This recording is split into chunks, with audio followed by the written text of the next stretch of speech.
Sometimes in research, we're losing sight of what we're doing because we are so buried into very deep details on very tiny things that sometimes we're forgetting the big picture. Doing that kind of things brings you back to seeing the big pictures. It's also helping you finding cool ways of explaining your research, which is never lost, because when you're going to apply for a grant, when you're going to maybe apply for a job, apply for whatever, you have to explain the project you want to do. And the people in front of you are never going to be in your domain exactly. When I was watching my lab meetings and I was watching my lab mates presenting their research, most of the times I didn't understand because they didn't give me any context. They were just like jumping hard into details and I was like, what's happening? And I was completely losing the plot of what they were doing. And this is also a way to discover like stuff in your domain in a very cool way. So I would say it's inspiration on how to do.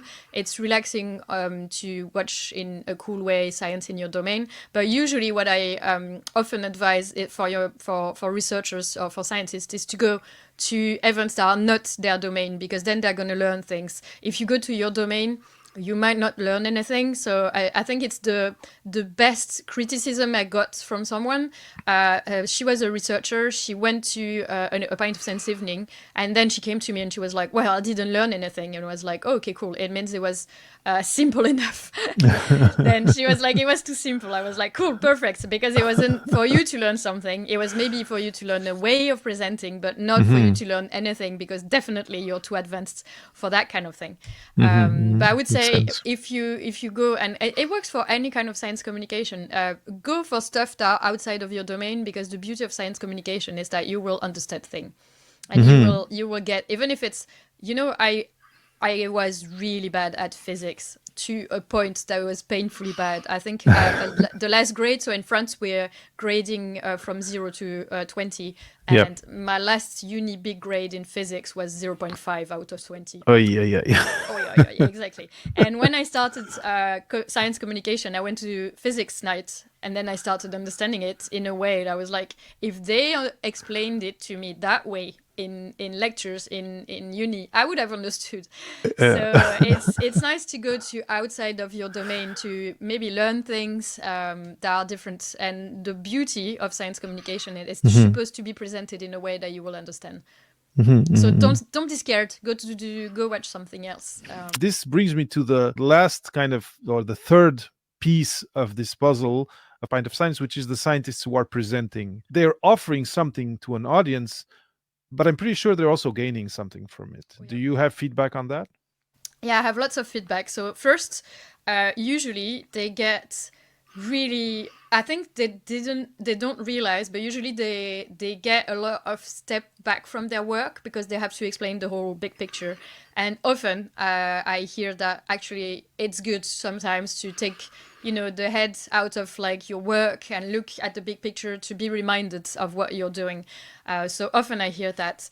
Also, when they work on that, they also work on like ways of explaining their research, so they become better at explaining that. So often I hear that.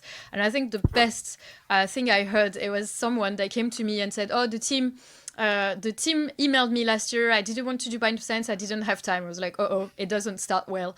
And then this year they came to my lab, so I didn't have a choice. I said yes. And I was like, it's not going to go well. And then she told me, but I did it kind of like, I felt a bit forced to do it, but it was amazing. And it was one of the first science communication thing I did.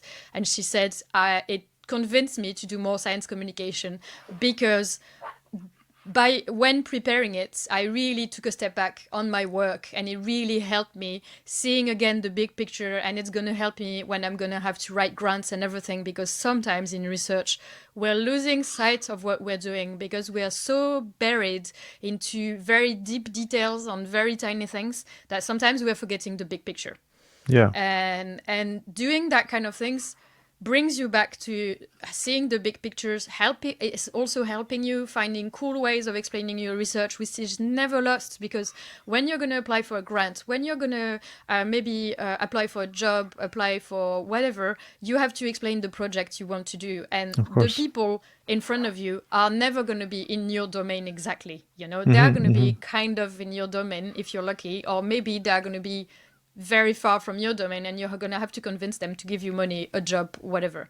And learning how to put your research in in action with all the big picture, the context and everything, it really helps. It's clear to me, at least, that that point that you just said, that any investment in putting yourself in a situation of science communication, science outreach, is going to have a positive effect for you, even academically, in like grant writing, etc. Being able to change the tone in which you speak about your research, and also be challenged by other people as to how you talk about it, because I'm sure that some of the questions are challenging.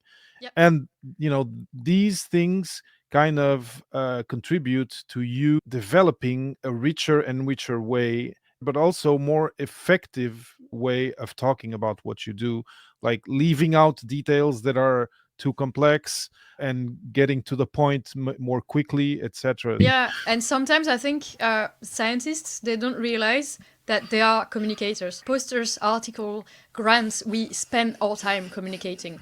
And sometimes they say, oh, but I'm not a communicator. Come on, you are a communicator. This is what a scientist's job is. It's to do research, but also to communicate a lot about it. So when you start doing science communication, you learn the little tricks that make you better at it. And I think I'm convinced science communication is a good way to also get better at being a scientist.